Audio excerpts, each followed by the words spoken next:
मेरी कहानी उस दिन शुरू हुई जब मैं पहली बार किसी के सामने जाहिल गंवार कहलाई थी। मेरा भाई पढ़ा लिखा है, तुम्हारे जैसी ऐसी जाहिल गंवार लड़की से वो शादी नहीं करेगा। ये बात मेरे कानों में गूंजी तो लगा जैसे किसी ने मेरे वजूद पर जोरदार थप्पड़ मारा हो। मेरी चचेरी भाभी ठीक सामने खड़ी थी, हाथ में दुपट्टा सख्ती से लपेटे हुए, माथे पर गुरूर और जुबान में जहर, चेहरे पर वही तेवर जैसे एहसान करने आई हूँ। मेरे पापा खामोश खड़े थे। उनकी आंखों में वो सवाल थे जो शायद कभी शब्द ना बन सके। वो सबके सामने झुके हुए हाथ जोड़े खड़े थे। देखो, रिश्ता भले ही तोड़ दो, लेकिन हमारी इज्जत को इस तरह तबाह मत करो। भाभी हंसने लगी, जैसे पापा के शब्द किसी पत्थर से टकराए और लौट आए।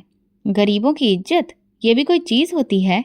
उनका भाई उमेश, जिससे मेरा रिश्ता तय हुआ था, नजरें चुराकर एक तरफ खड़ा था, जैसे मुझे जानता ही ना हो।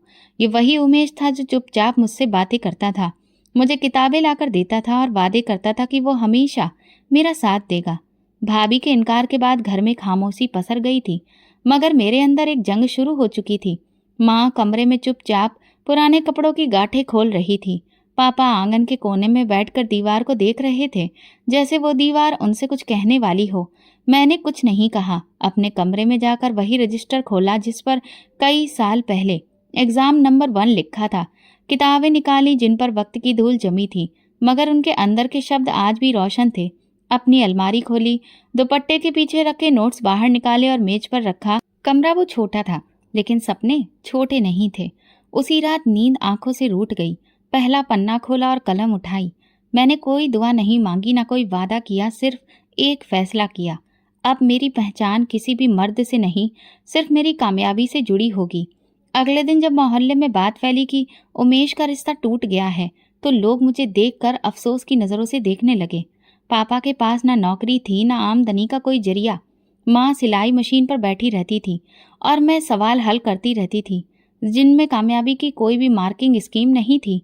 यूपीएससी अब मेरा नया इश्क बन गया था। सुबह सूरज उगने से पहले उठती, पानी से मुंह धोती और आसमान को देखकर दिल में कहती, याद रखना, मैं एक दिन खुद को साबित करके दिखाऊंगी।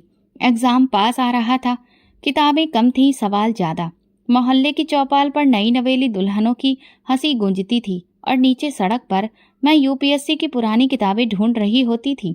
पुरानी किताबों के बाजार से जितने भी सिलेबस की किताबें मिली, मैं सब उठा लाई। कुछ पुराने स्टूडेंट्स से पीडीएफ्स की फाइल ले ली, जो रात को मोबाइल पर डाउनलोड करके पढ़ती थी।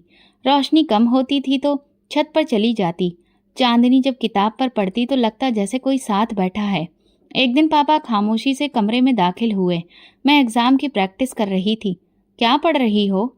सब्जेक्ट का टॉपिक है औरत और तरक्की। पापा कुछ देर चुप रहे, फिर बोले, मेरी मीनाक्षी एक दिन तरक्की की मिसाल खुद बनेगी। मोहल्ले में बातें होने लगी, इसकी उम्र निकल रही है, कोई रिश्ता भी नहीं आता, रिश्ते की क्या जरूरत है अब। मैं छत पर ये सब सुनती, मगर जुबान बंद रखती थी। अब मेरी जुबान सिर्फ अंग्रेजी में पेपर सॉल्व करती थी। मेरे जज्बे का इजहार अब शब्दों में नहीं, कामयाबी में होना था। एक दिन जब फॉर्म भरने गई तो पता चला एडमिशन फीस बढ़ गई है। मेरे पास आधे पैसे थे। फॉर्म हाथ में पकड़े सड़क के किनारे बैठ गई। उसी वक्त माँ की सहेली मीना मौसी मिल गई। क्या हुआ मीनाक्षी बेटा? मैंने नजरें नीचे करते हुए कहा। मौसी, कुछ पैसे कम पड़ गए हैं। मौसी ने चुपचाप 500 रुपये निकाल कर मेरे हाथ पर रख दिए। इन्हें वापस करने की कोई ज़रूरत नहीं है। जब तुम अफसर बनोगी तो मेरी बेटी का स्कूल में एडमिशन करवा देना। मैंने वो नोट जेब में रख लिए और दिल में लिख लिया, मीना मौसी, फक्र की पहली किस्त है। मैंने घर जाकर पापा को बताया। वो बोली, कभी सोचा ही नहीं था कि हम इस मुकाम पर होंगे, लेकिन तुम्हारे ऊपर भरोसा है। मैंने उनका आशीर्वाद लेते हुए बस प्रार्थना की। अब मेरे सब्जेक्ट का हर हिस्सा मेरी सांसों में पूरी तरह से बस चुका था। कभी पानी में चम्मच हिलाते हिलाते भी दिमाग में सवाल आते। Women empowerment is not a choice, it's a necessity. ये मेरा पसंदीदा थीम बन गई थी। एक दिन दोपहर को उमेश गली से गुजर रहा था। मैं ऊपर थी, उसकी नज़र ऊपर उठी, हमारी आंखें टकराईं। वो झेप गया, शायद कुछ कहना चाहता था। मैंने पलटकर अंदर आना बेहतर समझा, क्योंकि अब वो नज़ारा मेरा अतीत बन चुका था और मेरी किताबें मेरा वर्तमान। रात को जब मैं अखबार पढ़ने के लिए रीडिंग पेज खोला तो एक खबर ने मुझे चुप करवा दिया। यूपीएससी के टॉपर्स में लड़कियों की संख्या धीरे धीरे बढ़ती जा रही है। मैंने उस खबर का कटआउट निकाला, कमरे की दीवार पर चिपकाया और नीचे लिखा, अगली बार इस लिस्ट में मेरा नाम भी शामिल होगा। एग्जाम की तैयारी आखिरी पड़ाव तक पहुंच चुकी थी। मैं हर रात अपने मैनिफेस्टेशन में बस एक ही बात दोहराती रहती थी, हे भगवान, मेरी मेहनत मेरे पापा के सर का ताज बन जाए। वो रात जब मैं आखिरी प्रैक्टिस टेस्ट दे रही थी तो मैंने खुद से वादा किया, अगर मैं फेल हुई तो फिर भी दोबारा इस एग्ज़ाम को दूंगी, लेकिन एक बार, सिर्फ एक बार मुझे कामयाबी मिल जाए तो अपने जैसे कई बच्चों के लिए नए रास्ते खोल दूंगी। मैं खुद को सिर्फ पढ़ाई के काबिल ही नहीं बल्कि मिसाल बनने के लायक भी समझती थी। मेरे पापा मजदूर थे, लेकिन मेरी सोच बहुत ऊंचे दर्जे की थी। रिजल्ट से पहले की रात कुछ अजीब सी थी। मैं बस छत पर चहलकदमी करती रही, जैसे किसी अंदरूनी तूफान को दबाने की कोशिश कर रही हूँ। नीचे आंगन में पापा कुर्सी पर बैठे चुपचाप बीड़ी पी रहे थे और माँ माला के दाने गिन रही थी। घर की हवा में सांस लेने तक का शोर सुनाई देता था। अगले दिन जब रिजल्ट की वेबसाइट खोली तो मेरे हाथ बहुत बुरी तरह से कांप रहे थे। रोल नंबर डालकर जैसे ही एंटर बटन दबाया, मैंने अपनी सांसें रोक लीं। स्क्रीन पर पहला शब्द जो नजर आया, क्वालिफाइड। मेरा दिल जैसे उस शब्द को देखकर धड़कना ही भूल गया था। मैंने स्क्रीन पर झुककर दोबारा देखा, मेरा नाम, मेरा रोल नंबर न और रैंक। मेरी आंखें आंसुओं से छलक गईं, लेकिन जो पहली आवाज मेरे मुंह से निकली वो थी माँ। माँ, जल्दी से कमरे में आओ। वो तुरंत भागती हुई आई। उनकी आंखों में सवाल थे। क्या हुआ बेटी? माँ, मैं अफसर बन गई हूँ। माँ तुरंत भगवान के आगे हाथ जोड़कर बैठ गई और फिर उन्होंने मेरे सर पर हाथ फेरा। उनकी आवाज भर आई थी, मेरी बेटी। मेरा मान सम्मान। पापा भी अंदर आए। मेरी तरफ उनकी नजरें पड़ी। वो लगातार मेरे चेहरे की चमक और माथे को देख रहे थे, जैसे वहां पर कोई ताज देख रहे हो। तुमने मेरा नाम रोशन कर दिया मीनाक्षी। अब मैं जब भी मरूंगा तो सीना तान कर मरूंगा। उस दिन घर में सिर्फ खुशी नहीं, शुक्र का माहौल था। मोहल्ले की औरतें एक एक करके बधाई देने आईं। वही औरतें जो पहले तानाकसी करती थी अब कह रही थी, बेटी हो तो मीनाक्षी जैसी। किसी ने मेरे साथ सेल्फी लेने की फरमाइश की तो किसी ने अपनी बेटी को साथ लाने की। जिंदगी बदल गई थी। माँ ने मेरे लिए नया सूट निकाला, लेकिन मैंने साधारण कपड़े पहनने पर जोर दिया। माँ, मुझे ज्यादा चमक धमक और शोर शराबा पसंद नहीं। मैं खुद को अभी भी वही मीनाक्षी समझती हूँ जिसने माँ की सिलाई की बचत से फॉर्म भरा था। दोपहर को मोहल्ले के मास्टर साहब आए। कहने लगे, बेटा, अब बहुत सारी बच्चियाँ तुमसे सीखेंगी, इसीलिए हम तुम्हें स्कूल में बुलाना चाहते हैं ताकि वे तुम्हें देखकर कुछ बनने का हौसला लें। मुझे वो दिन याद आया जब मीना मौसी ने एग्जाम की फीस के लिए 500 रुपए दिए थे। मैं उनके दरवाजे पर गई और उनके पैर छूकर कहा, आज आपके दिए हुए पैसों ने ही मुझे यहाँ तक पहुँचाया है। आपकी बेटी लीला को मैं स्कूल में एडमिशन करवाने ले जाऊंगी। मेरा पहला काम यही है। उस दिन मैंने अलमारी के नीचे रखा पुराना डिब्बा खोला। उसमें पुराने अखबार के सजे हुए नोट्स और एक खाली अंगूठी का डिब्बा था, वही जो मेरी चचेरी भाभी लेकर आई थी। मैंने उन सबको देखा और दिल में कहा, ये सब चीजें अब मेरे अतीत का हिस्सा हैं, मेरा भविष्य नहीं। रात को माँ चुपचाप मेरे पास आई और बोली, बेटी, तुमने हम सब की प्रार्थनाएं मंजूर करवा दी, पर अब तो नई जिंदगी शुरू होगी। मैंने कहा, माँ, मेरी नई जिंदगी की शुरुआत तब होगी जब किसी मीनाक्षी को दोबारा जाहिल गंवार कहने की हिम्मत कोई ना कर सके। घर के बाहर दिवाली जैसा मंजर था। हमने कुछ नहीं किया था, पर मोहल्ले वालों ने दीवारों पर लाइट्स लगा दी थी। दुकानदार मेरे नाम के बैनर छाप रहे थे। स्कूल के प्रिंसिपल ने बुलाकर कहा, मीनाक्षी, तुम हमारी स्टार हो। अगले साल हमारी एनुअल फंक्शन में तुम्हें हम चीफ गेस्ट की हैसियत से बुलाएंगे। अगले दिन उमेश गली में मिला। वो चुपचाप था, नजर झुकाए हुए, जुबान बंद। मैंने मुस्कुराकर देखा। उसने नजर उठाकर कहा, बधाई हो। मैंने कहा, थैंक यू। अगर तुम ना होते तो शायद मैं इतनी ऊंचाई तक कभी भी नहीं पहुंच पाती। वो कुछ लम्हों तक मुझे देखता रहा, फिर खामोशी से चला गया। एक दिन दोपहर के आसपास दरवाजे की घंटी बजी। मम्मी पापा खाना खाने में व्यस्त थे। मैंने दरवाजा खोला तो सामने वही चेहरा खड़ा था जिसे देखने की मेरी ख्वाहिश मर चुकी थी। मेरी चचेरी भाभी, हाथ में खूबसूरत डिब्बा था, सोने की अंगूठी लिए, दूसरे हाथ में मिठाई की टोकरी, जैसे कोई जीत की खुशी में शामिल होने आई हो। मीनाक्षी, बधाई हो। सुना है कि तुम असिस्टेंट कमिश्नर बन गई हो। अब तो तुम अफसर बन गई हो। बहुत गर्व है मुझे तुम पर। मैं कुछ लम्हों के लिए खामोश खड़ी रही। मेरे दिल में वो दिन धड़कने लगा जब यही दरवाजा इन्हीं भाभी ने ठुकरा दिया था, इनकार करके और ताने देकर। भाभी ने अंगूठी मेरी तरफ बढ़ाते हुए कहा, उमेश अभी तक तुम्हें नहीं भूला है, कहता है कि वो तुमसे ही शादी करेगा। तुम तो हमारी इज्जत हो। पीछे पापा अपनी जगह पर खड़े हुए थे। उनकी आंखें भाभी के कदमों में नहीं, मेरी आंखों में झांक रही थीं, जैसे पूछ रहे हो कि तुम्हारा फैसला क्या है। भाभी ने अंगूठी मेरे हाथ पर रखने की कोशिश की। मैंने धीरे से हाथ पीछे कर लिया और अंगूठी वापस डिब्बे में रख दी। भाभी, जब रिश्ते इज्जत से खाली हो जाएं तो वे सिर्फ अंगूठियां बनकर ही रह जाते हैं। भाभी ने हल्की सी मुस्कुराहट के साथ कहा, देखो वो वक्त कुछ और ही था, अब तो वक्त बदल गया है। हमने बहुत सोचा है, उमेश को भी अब बहुत ज्यादा पछतावा हो रहा है। मैंने नरमी से कहा, नहीं भाभी, वक्त बिल्कुल भी नहीं बदला, वक्त ने सिर्फ मुझे बदल दिया है। मेरे लहजे में न सख्ती थी न नरमी, सिर्फ वो सच था जो कई सालों से मेरे अंदर जिंदा था। भाभी के साथ खड़ी उसकी छोटी बहन ने धीरे से पूछा, दीदी क्या हम यहाँ पर विदाई करने आए हैं? भाभी ने उसे खामोश करवा दिया, लेकिन वो सवाल मुझे अंदर तक काट गया। मैं उस मासूम सवाल को देखती रही और कहा, विदाई वहां होती है जहां इज्जत बसती है, जहां दिल में बराबरी हो। यहाँ वो जगह नहीं रही। भाभी की आवाज में गुजारिश थी, तुमने बहुत तरक्की कर ली है मीनाक्षी, हम तो बस चाहते हैं कि तुम हमारे घर का हिस्सा बनो।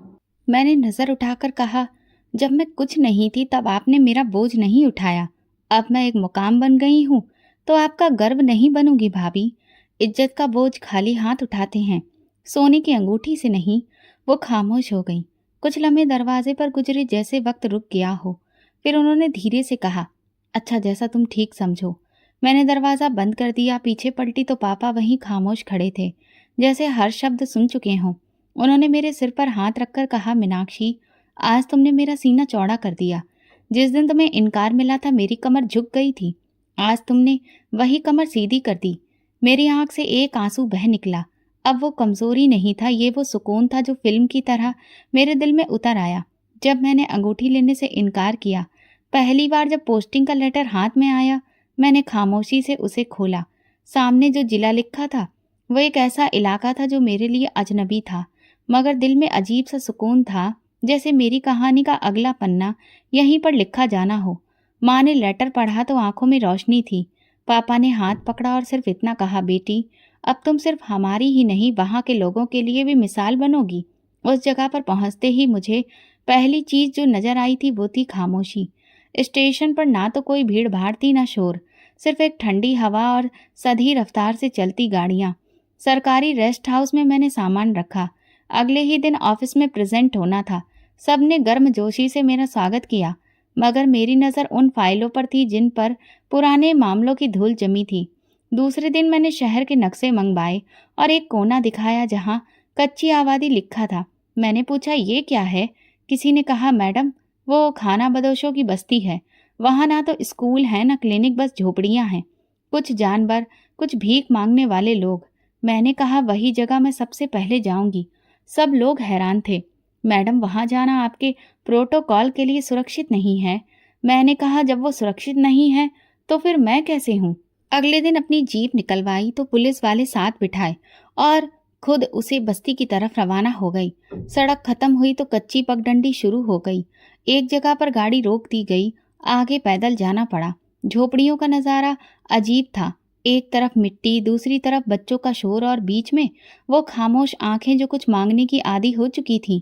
मैं पहली बार झोपड़ी के अंदर दाखिल हुई। एक छोटी बच्ची जमीन पर बैठी थी। पैरों में जूते नहीं थे और हाथ में टूटा हुआ प्लास्टिक का जग था। वो मुझे देखकर अपनी माँ की तरफ भागी और बोली, माँ क्या ये हमारी नई मालकिन है? मेरा दिल जैसे किसी ने मुट्ठी में ले लिया हो। मैं उस बच्ची की तरफ झुकी और कहा, नहीं बेटी, मैं तुम्हारी नौकर हूँ और मुझे तुम्हें मालिक बनाना है। उसने मुझे हैरत से देखा, जैसे यकीन नहीं आया हो। माँ झोपड़ी से बाहर आई, खुद को अच्छे से लपेटे हुए और शर्मिंदगी से बोली, मैडम जी हम तो गंदे लोग हैं, आप क्यों आई हैं? मैंने कहा, तुम लोग गंदे नहीं हो, तुम्हें गंदा देखने वाली आंखें बीमार हैं। मैंने आसपास देखा, कहीं पानी नहीं था, ना ही कोई स्कूल खुला दिख रहा था, ना ही कोई क्लिनिक। बच्चों के चेहरे पर धूल, औरतों के कपड़ों में कई जगह पैबंद लगे हुए थे। मर्द किसी काम की तलाश में कहीं दूर गए थे। ये भी कोई जिंदगी नहीं थी। यह सिर्फ सांस लेने की जगह थी। मैंने तुरंत ही अपनी नोटबुक निकाली, सब कुछ लिखा। स्कूल, बुनियादी सेहत, पहचान कार्ड। रात को वापस ऑफिस पहुंची, योजना तैयार करवाई। तीसरे दिन तक मोबाइल, स्कूल वैन, टीम और अफसरों की गाड़ियां वहां पर भेज दी। अन्नू, वही बच्ची जो मुझे मालकिन समझ रही थी, वैन के अंदर बैठी अपनी किताब से कुछ पढ़ने की कोशिश कर रही थी। उसकी आंखें चमक रही थीं, जैसे उसे दुनिया मिल गई हो। मैं उसे बाहर लाकर बोली, अन्नू, तुम सिर्फ पढ़ने नहीं आई हो, तुम पढ़ाओगी भी एक दिन। अगले दिन कमिश्नर सर का फोन आया। मैडम, आपने जो बस्ती में काम किया है वो पिछले 10 साल में किसी ने नहीं किया। मैंने सिर्फ इतना कहा, सर मेरे लिए वो बस्ती सिर्फ आंकड़ों का डाटा नहीं है, मेरे पिता के आंसुओं का जवाब है। अब मैं बस्ती में रोज जाती, कभी बिना प्रोटोकॉल, कभी अपने अफसरों के साथ। वहां की औरतें मुझे देखकर दुआएं देती, भगवान तुम्हें वो मुकाम दे जो किसी अफसर को ना मिला हो। मैं कहती, मुझे बस इतना देना कि तुम सबका अधिकार तुम्हें दिला सकूं। अन्नू की माँ एक दिन मेरे पास आई, दुपट्टे का पल्ला फैलाकर बोली, मैडम, तुमने मेरी बेटी को इंसान बना दिया। हम तो बस मांगना जानते थे, तुमने हमें जीना सिखा दिया। मैंने उसके हाथ पकड़ लिए और कहा, आप लोग मेरी ताकत हो। अगर आप जैसे लोग ना हो तो मैं सिर्फ एक पोस्ट बनकर रह जाऊं। पोस्टिंग के सिर्फ 15 दिनों में वो बस्ती बदलने लगी। एक बार उन्होंने कहा, मैडम, आप हमें छोड़कर तो नहीं जाएंगी ना? मैंने कहा, नहीं अन्नू, जब तक तुम पढ़ लिख नहीं जाती मैं यहीं हूँ। मेरा ऑफिस अब उन फाइलों से नहीं, उम्मीदों से भरा था। ये पहला मैदान था और मैंने खुद को साबित करना शुरू कर दिया था। अन्नू ने मेरी जिंदगी का वो दरवाजा खोला जो शायद मैं खुद पर भी बंद कर चुकी थी। वो सिर्फ एक खानाबदोश बच्ची नहीं थी, वो एक रोशनी थी, उस तबके की जो हमेशा दरवाजे के बाहर खड़ा रह गया था। जिस दिन वो झोपड़ी से बाहर निकलकर मेरे पास आई और पूछा, माँ, क्या ये हमारी मालकिन है? तब मेरे अंदर कुछ बदल गया था। अन्नू ने मेरी उंगली पकड़ी। मैंने दिल में फैसला किया कि ये बच्ची मेरा पहला मकसद है। ऑफिस वापस जाकर मैं खुद स्कूल वालों से मिली। प्रिंसिपल से कहा, ये बच्ची बस्ती की रहने वाली है। मैडम, ये लड़की गंदे कपड़ों में है, ना कोई पहचान कार्ड है, ना दस्तावेज। ये मेरा मामला है सर, मैं जिम्मेदारी लेती हूँ। मैं अन्नू के लिए नया यूनिफॉर्म लेने वहां बाजार में गई, खुद सारे कागजों पर साइन किए और अन्नू के हाथ में पहली बार कलम दी। वो चुपचाप मेरे चेहरे को देखती रही, आश्चर्य से पूछने लगी, क्या मैं वाकई में पढ़ सकती हूँ? मैंने उसके सिर पर हाथ रखकर कहा, अन्नू, तुम मेरी अपनी स्टूडेंट हो, तुम्हें वो सब मिलेगा जो मेरी आंखों ने बरसों पहले देखा था। अन्नू की माँ जब स्कूल पहुंची तो दरवाजे पर रुक गई। उसने जब अन्नू को ड्रेस में देखा तो सीधा आंखों में डर के साथ देखने लगी। मैडम, हमें तो कभी स्कूल के दरवाजे के पास भी खड़ा नहीं होने दिया गया। मैंने हाथ पकड़कर कहा, आज तुम इस दरवाजे से इज्जत लेकर निकलोगी, ये वादा है। अन्नू पहली बार स्कूल के अंदर गई और वो दरवाजा सिर्फ उसके लिए नहीं, पूरे कबीले के लिए खोला गया। मैं रोज उसकी कॉपियां देखती, हर वाक्य, हर लाइन मेरे लिए एक रिपोर्ट थी। ऑफिस के सीनियर ऑफिसर ने एक दिन चाय के वक्त पूछा, मैडम, इतनी जिम्मेदारियों के बावजूद एक खानाबदोश बच्ची पर इतना ध्यान देना? मैंने चाय का कप रखकर कहा, क्योंकि वो जैसी है उसका कल भी किसी शब्द से बिखर सकता है और संवर भी सकता है। कुछ हफ्ते बाद शहर के कुछ ऊंचे दर्जे के लोग मेरे ऑफिस में आए। वो शिकायत लेकर आए थे कि मैं बस्ती पर ज्यादा ध्यान दे रही हूँ। मैडम, ये खानाबदोश तो बस मांगने के लिए आते हैं, इन पर इतना वक्त क्यों बर्बाद कर रही हैं? मैंने कहा, क्योंकि ये भी इंसान हैं और शायद सबसे ज्यादा असर डालने वाले लोग वही होते हैं जिन्हें जीने के लिए सलीके से ज्यादा इज्जत चाहिए। अन्नू का चेहरा दिन ब दिन निखरने लगा। पहले वो खामोश थी, अब सवाल पूछने लगी थी। जब पहली बार उसने क्लास में हाथ उठाकर सवाल किया, टीचर ने बताया, मैडम, आपकी बच्ची ने पहला सवाल किया, पूरे विश्वास के साथ। वो दिन मैं कभी भी नहीं भूलूंगी। एक दिन स्कूल में कंपटीशन रखा गया और उसका टॉपिक था, मेरी जिंदगी मेरी जंग। अन्नू ने लिखा, मेरी माँ कहती थी हम गंदे लोग हैं, मगर एक दिन एक रानी आई जिसने हमें बताया कि हम इंसान हैं। अन्नू ने पहला इनाम जीता। जब वो मेडल लेकर मेरी तरफ दौड़ी तो मैंने उसके चेहरे पर वो रोशनी देखी जो कभी मेरे बाप ने मेरी कामयाबी के दिन देखी थी। मैंने मेडल उसके गले में खुद पहनाकर कहा, बेटा, ये सिर्फ तुम्हारा नहीं, मेरे वादे का इनाम है। अन्नू की माँ ने ऑफिस में आकर आंसू बहाते हुए कहा, मैडम, मेरी बच्ची अब मैडमों की तरह बात करती है। वो पूछती है, माँ, क्या तुम्हें यकीन है कि मैं कुछ बन सकती हूँ? मैं क्या जवाब दूँ मैडम? मुझे तो यकीन भी देना आपने सिखाया है। मैंने उन्हें साधारण भाषा में समझाया कि अगला मुकाम पहचान का कार्ड है, उसके बाद स्कॉलरशिप। मेरी कोशिश होगी कि अन्नू सिर्फ स्कूल की लड़की ना हो, बल्कि स्कूल वालों के लिए मिसाल बने। अन्नू के नाम से बस्ती के बच्चे भी अच्छी तरह से वाकिफ हो गए थे। एक के बाद एक बच्चा स्कूल आने लगा। कुछ लड़कियां हाथ में किताबें लिए मेरी जीप के आसपास जमा होती। मैडम, हमें भी पढ़ना है। मैंने बस्ती में एक छोटा सा लाइब्रेरी स्टॉल लगवा लिया। छुपे शब्द अब बस्ती के बच्चों की जुबान पर आने लगे थे। वे बच्चे जिन्हें दुनिया ने गिनती में शामिल नहीं किया था, अब हिसाब सीखने लगे थे। एक दिन कमिश्नर साहब का एक और फोन आया। मैडम, शहर के सबसे अच्छे स्कूल में अन्नू का नाम दाखिल कर दिया गया है। उसे एंट्रेंस एग्जाम के लिए बुलाया गया है। मैंने फोन बंद किया और अन्नू के स्कूल पहुंची। वो अपने स्कूल बैग के साथ खड़ी थी, चेहरे पर वही मुस्कुराहट जो मेरी मेहनत की पहचान थी। अन्नू मेरी बच्ची नहीं थी, वो मेरे जज्बे की आईनेदार थी। और शायद वो पहला चेहरा था जिसने मुझे भरोसा दिलाया कि मैं अफसर बनकर सिर्फ मेज पर नहीं, जमीन पर भी काम कर सकती हूँ। अन्नू का मेडल, उसकी तरक्की की खबरें मीडिया की सुर्खियों में आने लगी। कुछ अखबार वालों ने लिखा, एक अफसर ने खानाबदोश बच्ची को पूरी तरह से बदल डाला, तो कुछ ने मेरे काम को एक क्रांति का नाम दिया।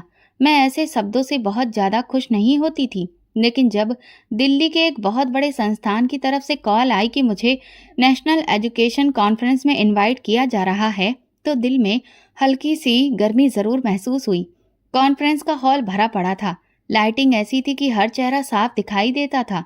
मैं पीछे बैठने की हमेशा से आदी रही थी, लेकिन इस बार मेरी कुर्सी पहले ही कतार में मौजूद थी। स्टेज पर कुछ जाने पहचाने लोग और कुछ राजनीतिक अवसरवादी लोग भी मौजूद थे। जब मेरा नाम पुकारा गया, मैंने एक साधारण सा लेक्चर दिया, जिसमें अन्नू की कहानी, बस्ती का बदलता चेहरा और पढ़ाई की असली ताकत का जिक्र किया।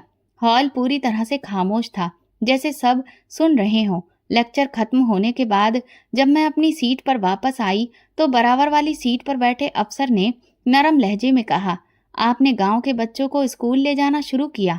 मैंने मुस्कुराकर गर्दन हिलाई। जी, क्योंकि मुझे किसी ने शिक्षा के लिए जगाया था। अब मेरा फर्ज है जगाना। वो मुस्कुराया, आंखों में किसी हैरत के बिना सदा सा भाव था। आप जैसी औरतें इस देश का भविष्य हैं। मैंने उसकी तरफ देखा। वो संजय था, जो कि एक अफसर था। मैंने उसका नाम सुना हुआ नहीं था, मगर अंदाज ने मुझे कुछ लम्हों के लिए रोक दिया। वो ना तो बहुत ज्यादा तारीफ किया करता था, ना अपने एक्सप्रेशन से बहुत ज्यादा कुछ जाहिर करता था। आप किस जिले में तैनात हैं? उसने अपने जिले का नाम बताया। मैं शिक्षा के एक पायलट प्रोजेक्ट पर काम कर रहा हूँ। मैंने पूछा, कैसा चल रहा है? आसान नहीं है, लेकिन जब कोई बच्चा अपनी माँ को पहली बार पढ़कर सुनाता है, तो सब मुश्किलें खत्म हो जाती हैं। उसकी ये बात मुझे अंदर तक छू गई। हम दोनों की बस कुछ फॉर्मेलिटी से भरी हुई बातें हुई, लेकिन अंदाज बिल्कुल भी फॉर्मेलिटी से भरा नहीं था। ऐसा लगता था जैसे हम एक दूसरे के जज्बे को पहचान चुके हों। कुछ देर बाद संस्थान की तरफ से कुछ सवाल उठाए गए, जिन पर कुछ स्पेशल अफसरों ने अपनी अपनी राय दी। जब मेरी बारी आई तो मैंने कहा, कच्ची आबादियों में शिक्षा को सिर्फ स्कूल की हद तक ना रखा जाए, बल्कि उन बस्तियों को खुद एक ऐसी पहचान दी जाए जिससे वे सबकी नजर में आए। उन्हें भी शिक्षा का अधिकार दिया जाए, सिर्फ कागजों तक सीमित ना रखा जाए। संजय ने मेरे जवाब पर हल्के से तालियां बजाईं और बाद में कहा, बहुत कम लोग होते हैं जो बात को दिल से कहते हैं। आप उनमें से हैं। कॉन्फ्रेंस के खत्म होने के बाद वो मेरे साथ बाहर आया। हम हॉल से निकलकर लॉन में धीरे धीरे चलने लगे। आपने अफसर होकर इंसान होना नहीं छोड़ा, ये तो बहुत ही कम होता है। मैंने जवाब दिया, मैं तो इंसान होकर अफसर बनी थी, वरना शायद मैं इसके पीछे बैठी रह जाती। उसने पूछा, कभी लगता है कि ये सब काफी नहीं है? मैंने कहा, हाँ, लेकिन जब अन्नू की आंखों में उम्मीद देखती हूँ तो लगता है कि शायद एक जिंदगी काफी है, अगर सच में जियो तो। हम काफी देर खामोश रहे। लॉन के किनारे खड़े होकर हमारे आने वाले भविष्य पर बातें की, पॉलिसियों पर नहीं, लोगों पर बातें की। जब मैं वापस गाड़ी की तरफ बढ़ी तो संजय ने कहा, उम्मीद है हम दोबारा किसी फील्ड में मिलेंगे, मीटिंग रूम में नहीं। मैंने पहली बार महसूस किया कि कोई मर्द बगैर किसी रिश्ते की दरकार के, बिना कोई भाव दिए, सिर्फ मेरी बातों से प्रभावित हो सकता है। ये पहली बार था जब मेरी काबिलियत पर कोई ठहरा, बिना किसी मकसद के, वापसी के सफर में मैंने मोबाइल में अन्नू की वो तस्वीर देखी जिसमें वो मेडल पहनकर मुस्कुरा रही थी। मैंने खुद से कहा, अगर कोई मुझे सिर्फ इस बच्ची की कामयाबी से जानता है तो यही मेरी पहचान है। संजय की बातें मन में गूंजती रहीं। शायद उसकी खामोशी में वो गहराई थी जिसे मैं बरसों से महसूस करना चाहती थी। लेकिन मैं जानती थी अभी मेरे रास्ते में बहुत काम बाकी थे। रिश्ते अगर नसीब में हों तो साथ चलते हैं, और अगर सिर्फ तारीफ का बोझ हो तो फिर दूर रहते हैं। संजय एक अफसर था, मगर शायद पहली बार मुझे अफसर नहीं इंसान की नज़र से कोई देख रहा था। अन्नू के स्कूल में एनुअल फंक्शन की तैयारी हो रही थी। मैं बहुत झिझक रही थी, पर दिल में एक अजीब सी राहत महसूस कर रही थी कि कुछ जिंदगियों का रुख बदल रहा था। इसी दौरान ऑफिस में सेक्रेटरी ने आकर जानकारी दी, मैडम, बाहर 2 मेहमान आए हैं। वो अपनी पहचान आपकी भाभी और उमेश के तौर पर करवा रहे हैं। मेरे हाथ में फाइल थी। कुछ लम्हों तक मैं कोई हलचल महसूस नहीं कर पाई, लेकिन फिर जैसे किसी ने सीना चीरकर पुराने जख्म को ताजा कर दिया हो। उन्हें अंदर भेज दो। दरवाजा खुला और वही चेहरे सामने थे। भाभी थोड़ी झुकी हुई थी, गुरूर वाली चाल कहीं पीछे छूट चुकी थी, और उमेश, जिसने कभी नजरें उठाकर मुझसे बात की थी, आज हाथ जमीन पर और नजरें गड़ी हुई थी। मीनाक्षी, उमेश बहुत बदल गया है। भाभी ने बात शुरू की। जब तुम अफसर बनी तो इसका गुरूर टूट गया। अब वो तुम्हें चाहता है, इज्जत देता है और मानता है कि तुम जैसी लड़की से बेहतर कोई नहीं हो सकती। मैं खामोशी से बैठी सुनती रही। भाभी के हाथ में वही अंगूठी थी जो कभी मेरे दरवाजे पर लाई गई थी। यही है वो जो हम दोबारा लाए हैं, लेकिन इस बार नियत और नज़र दोनों बदल चुकी है। मैंने उनकी तरफ नहीं देखा, सीधा मेज पर नजरें जमाईं। फिर धीरे से सर उठाया और भाभी की आंखों में आंखें डालकर कहा, आप मेरे पिता के सामने हाथ जोड़ने को तैयार नहीं थी। उस वक्त मेरे घर की खामोशी आपको कमजोरी लगी। अब मैं सर झुकाकर किसी का रिश्ता नहीं लूंगी। भाभी थोड़ा पीछे हट गई। अंगूठी का डिब्बा धीरे से बंद किया, जैसे इनकार पहले ही समझ चुकी थी। मैंने उमेश की तरफ देखा। वो अभी भी नजरें झुकाए खड़ा था। उमेश, क्या तुम जानते हो वो दिन मेरी जिंदगी का सबसे टूटा हुआ लम्हा था, जिस दिन तुमने मुझे जाहिल गंवार कहा था। वो दिन आज भी मेरी याद में वैसा ही ताजा है। तुम शायद बदल गए हो, लेकिन कुछ शब्द नहीं बदलते। उसने पहली बार सिर उठाया, धीरे से कहा, मीनाक्षी, मैं शर्मिंदा हूँ। जानता हूँ कि मेरे गुरूर ने बहुत कुछ तोड़ा। गुरूर अगर वक्त पर टूटे तो इज्जत बच जाती है, लेकिन देर से टूटे तो सब कुछ बहा ले जाता है। तुम्हारे लिए शायद अब सिर्फ शर्मिंदगी रह गई है और मेरे लिए जिंदगी का सबक। भाभी ने एक आखिरी कोशिश की। मीनाक्षी, अगर तुम कहो तो हम सबके सामने माफी मांग लेंगे। तुम बस हाँ कर दो, हमारी इज्जत बची रह जाएगी। मैं कुर्सी से उठ खड़ी हुई। भाभी, आपके भाई ने मेरी बेइज्जती को एक वाक्य में ही तोड़ दिया था, और मैं अपनी जिंदगी को कई सालों में संवार पाई हूँ। ये सौदा अब मुझसे नहीं हो पाएगा। उमेश ने एक नज़र मेरे कमरे की दीवारों पर डाली, जिन पर रिवॉर्ड्स, सर्टिफिकेट्स और अन्नू की तस्वीरें लगी थीं। शायद उसे वो सब दिखाई दिया जो कभी समझ ना सका। मीनाक्षी, अगर कभी माफ़ी से कुछ वापस आता तो मैं सब कुछ दे देता, मगर शायद तुमने जो चाहा वो मैं कभी ना समझ सका। मैंने सर हिलाया। माफ़ करने का मतलब ये नहीं होता कि रिश्ता दोबारा जुड़ जाए। कई बार माफ़ करना सिर्फ खुद को आज़ाद करना होता है, और मैं वो कर चुकी हूँ। भाभी ने खामोशी से अंगूठी वापस बैग में रखी और बिना कुछ कहे पलट गई। उमेश दरवाजे पर रुककर पलटा। मीनाक्षी, तुमने जीत लिया है।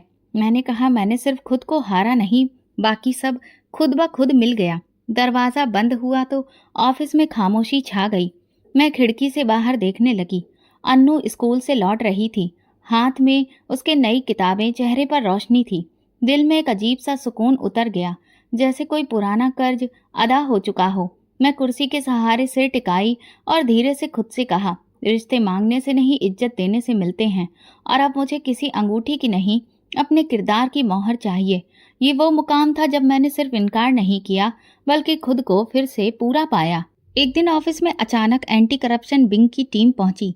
आए हुए अफसर ने सैल्यूट के बाद मुझे ये जानकारी दी कि मुझ पर इल्जाम है कि जिले की एक जमीन गैर कानूनी तरीके से अलॉट की गई है, वो भी मेरी मंजूरी से। मैं थोड़ा सा चौंकी। सवाल किया, कौन सी जमीन, किसने अलॉट की, और मेरे दस्तखत कहाँ हैं? वो बस सरसरी अंदाज में बोला, तहकीकात जारी है मैडम। आपको अभी किसी कार्रवाई में घसीटा नहीं जा रहा है, लेकिन आपकी तरफ से सफाई मांगी जाएगी। कुछ देर बाद मुझे फाइल दिखाई गई। मेरे जाली दस्तखत मंजूरी और एक नाम उमेश, जो जमीन का फायदा उठाने वाला था।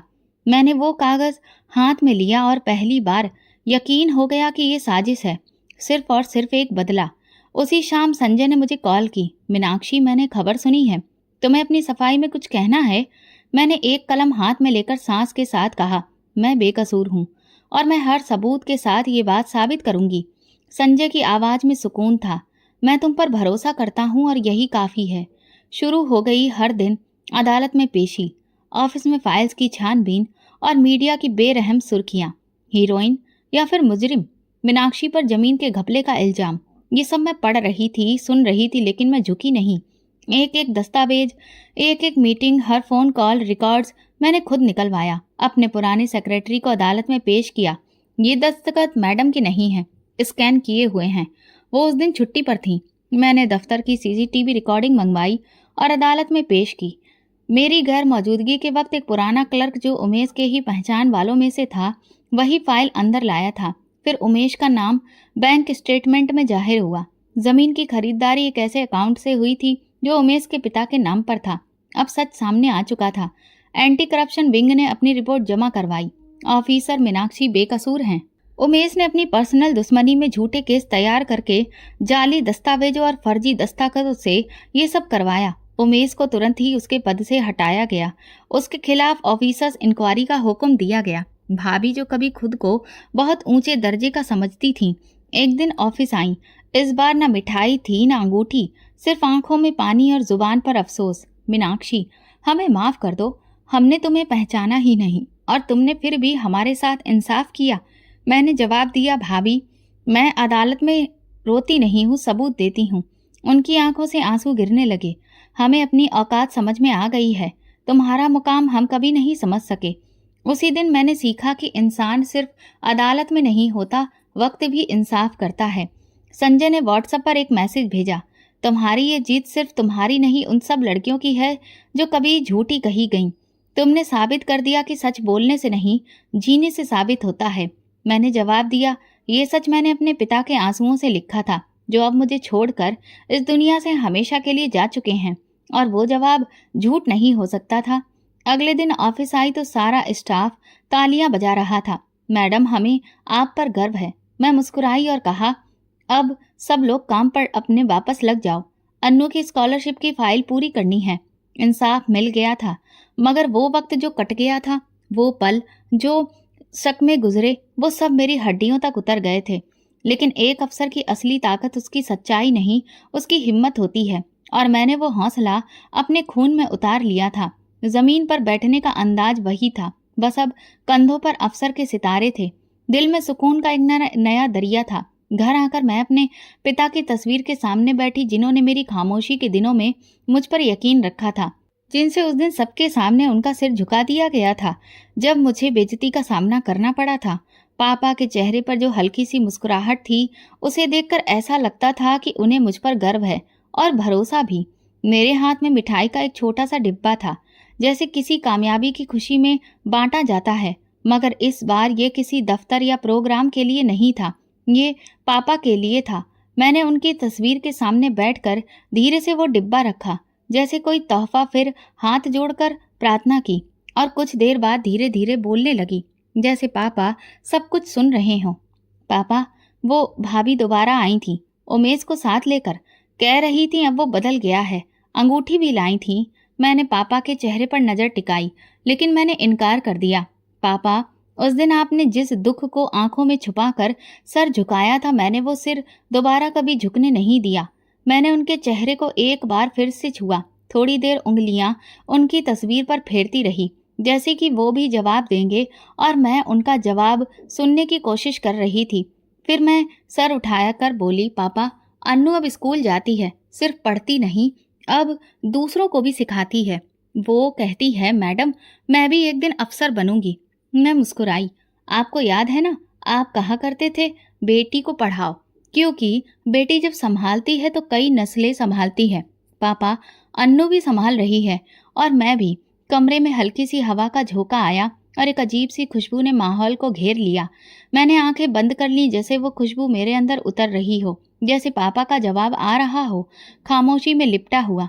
पापा, मैं आपकी वही मीनाक्षी हूँ जो कभी आपके पीछे खड़ी होकर चुपचाप भाभी की बातें सुना करती थी। आज मैं लोगों के सामने बोलती हूँ, फाइलों पर दस्तखत करती हूँ, फैसले देती हूँ, मगर आज भी दिल वही है, वही पुराना सा दिल जो सिर्फ आपकी दुआओं से चलता है। जब मुझ पर इल्जाम लगा था, सबने आंखें फेर लीं, लेकिन एक शख्स था जो खामोशी से मेरे साथ खड़ा रहा, संजय। उसने मुझसे कुछ नहीं मांगा, सिर्फ यकीन दिया। शायद इसलिए कि वो जानता है कुछ लोग साथ निभाने के लिए होते हैं, दावे करने के लिए नहीं। मैंने हाथ उठाकर आसमान की तरफ देखा। सूरज धीरे धीरे ढल रहा था। मैंने कहा, पापा, अगर आपको फक्र था ना मुझ पर, तो जान लीजिए आज भी मैं वही मीनाक्षी हूँ जो उस दिन आपके कदमों में खड़ी थी। बस आज वो जमीन मजबूत है, क्योंकि आपकी दुआ उन कदमों के नीचे मजबूती दे रही है। ऐसा लग रहा था जैसे पापा ने सर हिलाकर कहा हो, हाँ बेटी, तुमने हमें सुकून दिया है, इज्जत दी है। थोड़ी देर बाद अन्नू का फोन आया। मैडम, आज स्कूल में सबके सामने आपकी कहानी सुनाई। सबने कहा मैं आप जैसी बन सकती हूँ। मैंने हंसते हुए जवाब दिया, अन्नू, तुम पहले से मुझसे बेहतर हो, बस अपनी सच्चाई पर कभी भी समझौता मत करना।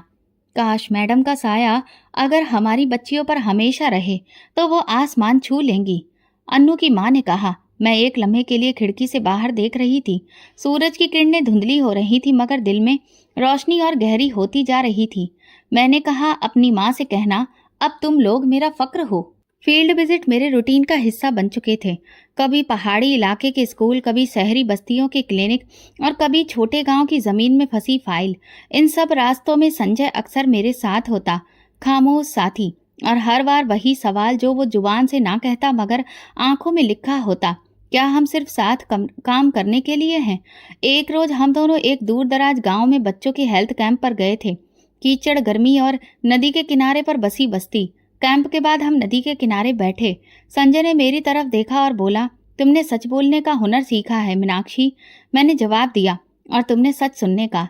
शायद इसीलिए हम अक्सर एक दूसरे को समझ लेते हैं बिना बोले। संजय ने नरमी से कहा, शायद हम एक ही टीम के खिलाड़ी हैं।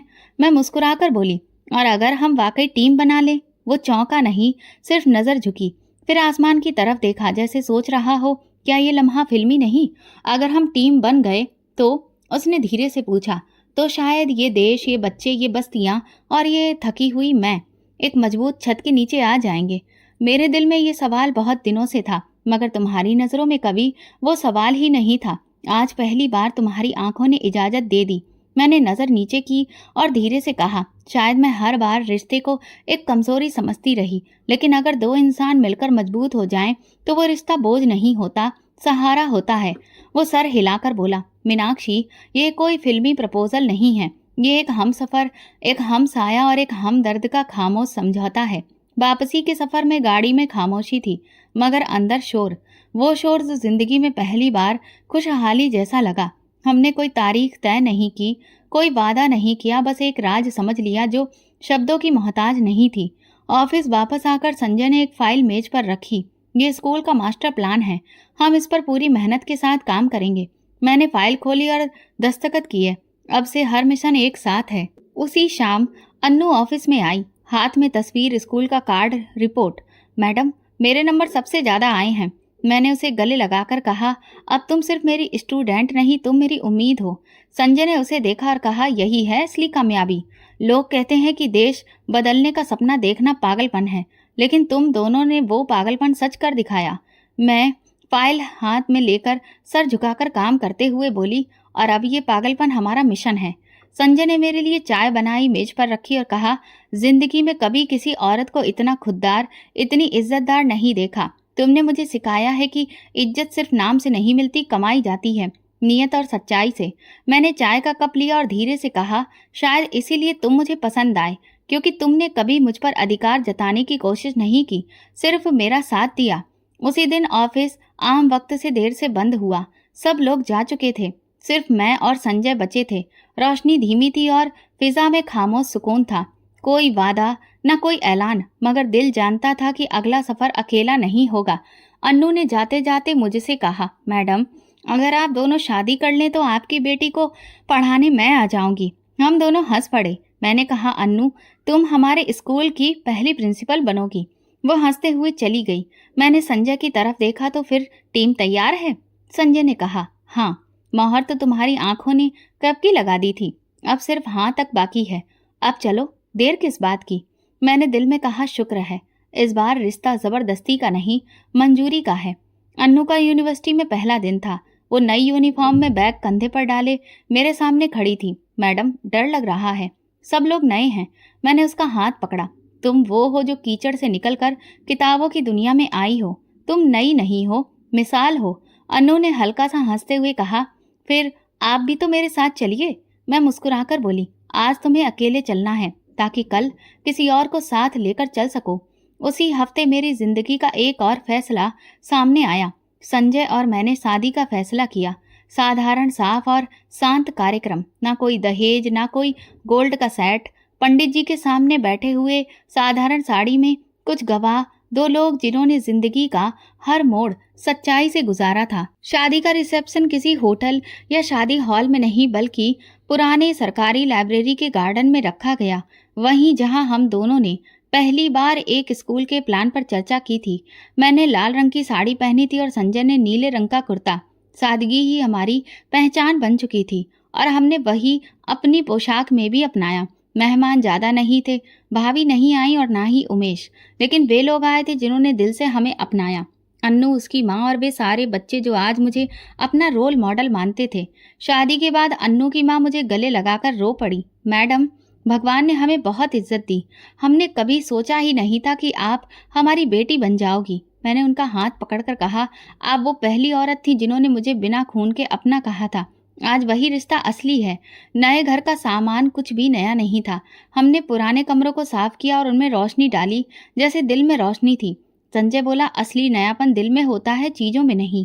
अन्नू की यूनिवर्सिटी की पहली फीस मैंने संजय से छुपा कर दी, लेकिन जब उसे पता चला तो वो कहने लगा, वो हमारी दोनों की बेटी है, तुम मुझसे क्यों छुपाती हो? मैंने कहा, आदत है सब कुछ खुद करने की। उसने मुस्कुराकर कहा, अब आदतें बांटने का वक्त है। शादी के बाद मैंने अपने पिता के नाम से एक नई स्कीम शुरू की।